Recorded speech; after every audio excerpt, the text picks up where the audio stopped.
நீங்க யார்கிட்ட வேணா கேளுங்க, உங்க வாழ்க்கை எப்படிங்கய்யா, உங்க கடந்த காலமான 35-40 வயசு எப்படி வாழ்ந்தீங்க, யார்கிட்ட வேணா கேளுங்க.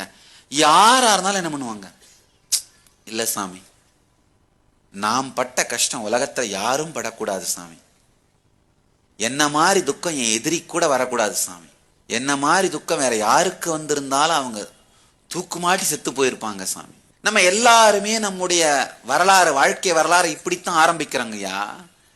நம்ம வாழ்க்கை வரலாறுக்கு நாம எல்லாருமே இந்த அறிமுக உரை தான் கொடுக்கிறோம்.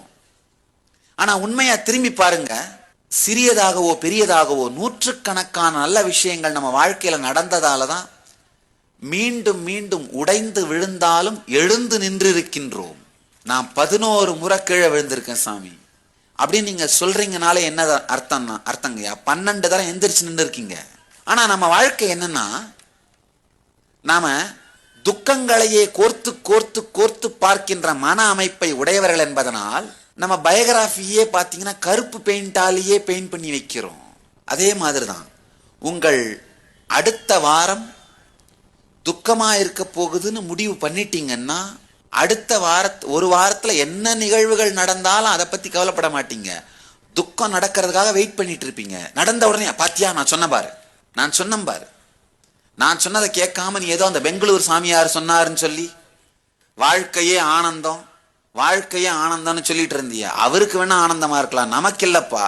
என்ன பண்ணுவோம், நம்ம மனசு அப்படித்தான் ஆர்கியூ பண்ணும், அப்படித்தான் ஆர்கியூமெண்ட்டை கொடுக்கும். அவருக்கு என்ன, தங்க சிம்மாசனத்துல உட்காந்து வர்ற பக்தர்களுக்கெல்லாம் ஆசீர்வாதம் பண்ணிட்டு இருக்காரு, அவருக்கு வேணா ஆனந்தமா இருக்கலாம், நமக்கு எப்படி ஆனந்தம். மனசு அப்படித்தான் சொல்லும். ஐயா நல்லா தெரிஞ்சுங்க, வாழ்க்கை ஆனந்தம்னு நான் உள்ளுக்குள்ள கண்டுபிடிச்சப்பறம் தான் தங்க சிம்மாசனம் நோக்கி வந்தது. இதுல உட்கார்ந்தப்புறம் வாழ்க்கை ஆனந்தம் நான் கண்டுபிடிக்கல.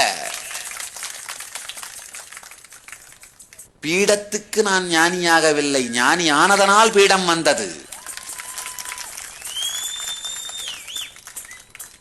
ஏற்கனவே ஏதோ ஒரு பாரம்பரியமான பல மடங்கள் பீடங்கள் இருக்கு, அதுல இருக்கிற ஒரு குரு அந்த பீடத்தை பார்த்துக்க ஒரு ஆள் வேணுமேன்றதுக்காக 2 பேரை எடுத்து ட்ரெயின் பண்ணி அதுல ஒருத்தர் எடுத்து பீடத்துல உட்கார வச்சாருன்னா பீடத்துக்கு சன்னியாசியானவர்கள், அது வேற.